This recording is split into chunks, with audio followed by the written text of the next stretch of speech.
Try చేస్తారు. మొన్న తిమ్మ సముద్రంలో తెలుగుదేశం పార్టీ యోధులంతా కలిసి రాత్రుల పూట టిప్పర్లలో మట్టి తోలుతా అంటే దాన్ని అడ్డుకున్నారు. ఈ మంత్రిని ఏమాత్రం ఒక్క ఓటు కూడా మోసం చేయకుండా రాయచోటిలో పాత తెలుగుదేశం పార్టీ వాళ్ళందరూ కలిసికట్టుగా పనిచేసి గెలిపిస్తే ఆయన మంత్రి అయినాడు. మంత్రివర్గ మండలి ఏర్పాటు చేసిన రోజు చంద్రబాబు నాయుడు గారు అందరికీ ఒకటే చెప్పినారు, వైఎస్ఆర్ పార్టీ హయాంలో పనిచేసిన అధికారులను మీ పేషీలలో పెట్టుకోవద్దు, మీ బంధువులని, మీ స్నేహితులని, మీ చుట్టాలని మీరు ఎవరిని ఉపేక్షించకూడదు. తెలుగుదేశం పార్టీ కార్యకర్తకు అన్యాయం జరగకూడదు. నేను ఒప్పుకోను, బంధుత్వాలు ఇక్కడ పనిచేయవని మంత్రివర్గ సహచరులకు తొలి రోజే ప్రమాణ స్వీకారం అయిపోయినాక ఇంట్లో టీ ఇచ్చి చంద్రబాబు నాయుడు గారు చెప్పిన తొలి మాట, ప్రజలకు మేలు జరగాల, అవినీతికి దూరంగా ఉండాలా, ఆశ్రిత పక్షపాతం ఉండకూడదు, మీ బంధువులని వైకాపాలో అవినీతి పనులను పెట్టుకుంటే నా ప్రభుత్వానికి చెడ్డ పేరు వస్తుంది, నేను ఉపేక్షించను, ఎవరైనా సరే చర్య తీసుకుంటానని చెప్పినారు. ఈ రవాణా శాఖ మంత్రి పేషీలో పెద్దిరెడ్డి రామచంద్రారెడ్డి మనుషులు చక్రం తిప్పుతారని ఇంతకు ముందు నెల ముందర ఇదే ఆంధ్రజ్యోతి పేపర్లో వేసినారు. రవాణా శాఖ లీలల భాగోతం ఇది పేపర్లలో రావడం 4వసారి. ఈ విధంగా మన ప్రభుత్వానికి చెడ్డ పేరు తెస్తున్నారు. మన చంద్రన్న ఆశయాలను తూట్లు పడుస్తున్నారు. మన లోకేష్ గారి ఆశయాన్ని ఇక్కడ అమలు జరగనివ్వడం లేదు. ఎన్టీఆర్ పార్టీ పెట్టింది సామాన్యునికి మేలు చేయాలనే గాని బందిపోట్లకు అధికారాన్ని ఇవ్వాలని కాదు అనే విషయం అందరూ గమనించాలా. ఈరోజు శాసన మండలి సభ్యుడు రామ్ గోపాల్ రెడ్డిని, జిల్లా అధికారులను నేను ప్రశ్నిస్తున్నా, మీ అందరి తరపున మీకు ఏ అధికారం ఉందని ఈ రోజు అధికారులందరూ ఈ గ్రామ ప్రజల కష్టాలు వినడానికి వీళ్ళు లేకుండా చేసినారు అని చెప్పి నేను అడుగుతున్నా.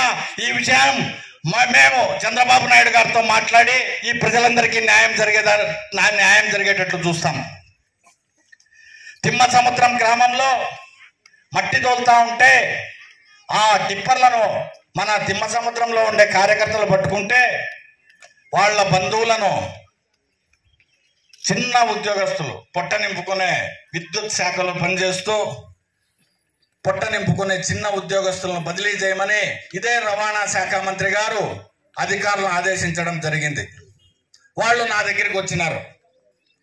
మేము తెలుగుదేశం పార్టీలో ఉన్నాం, గత చాలా సంవత్సరాలుగా తిమ్మ సముద్రంలో దొంగగా మట్టి తోలుతా ఉంటే ఎంఆర్ఓకు పట్టించినాం. వాళ్ళందరూ మంత్రి బంధువులు, వాళ్ళంతా వైఎస్ఆర్ పార్టీకి పనిచేసినారు.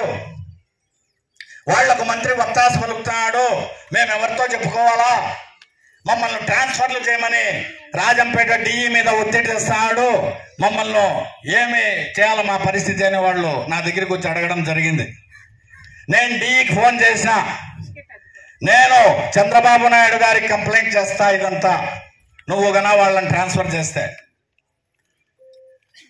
రాత్రులు దొంగగా మట్టి తోలుకుంటా ఉంటే పట్టించడం తప్ప?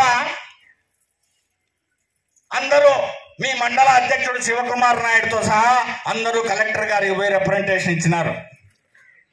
దీని మీద నేను ఉదయం 10 గంటలకు కలెక్టర్ కంప్లైంట్ ఇచ్చిన, వీళ్ళు సాయంత్రం 6 గంటలకు పోయినారు.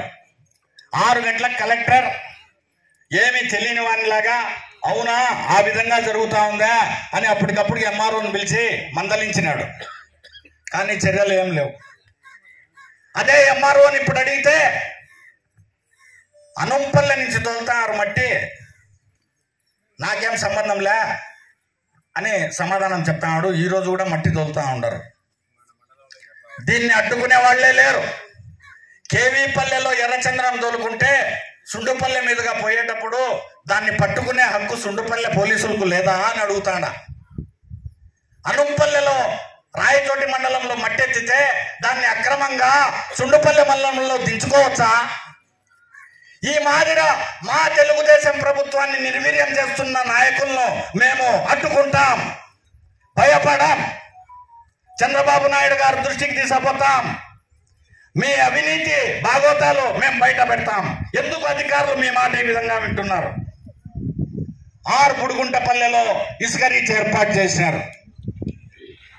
నేను రాజంపేట ఇన్ఛార్జిగా ఉండా, నన్ను కనీసం పిలిచని కూడా పిలిచలే. మంత్రి ఓపెన్ చేసినాడు, ఆడ సమస్య పడినాడు. ఒక ఆయన ఇంకో ఎమ్మెల్యే నాకు 70% కావాలా అన్నాడంట. ఇది చెవులు కొరుకుంటా రాయచోటి కలెక్టర్ ఆఫీస్లో.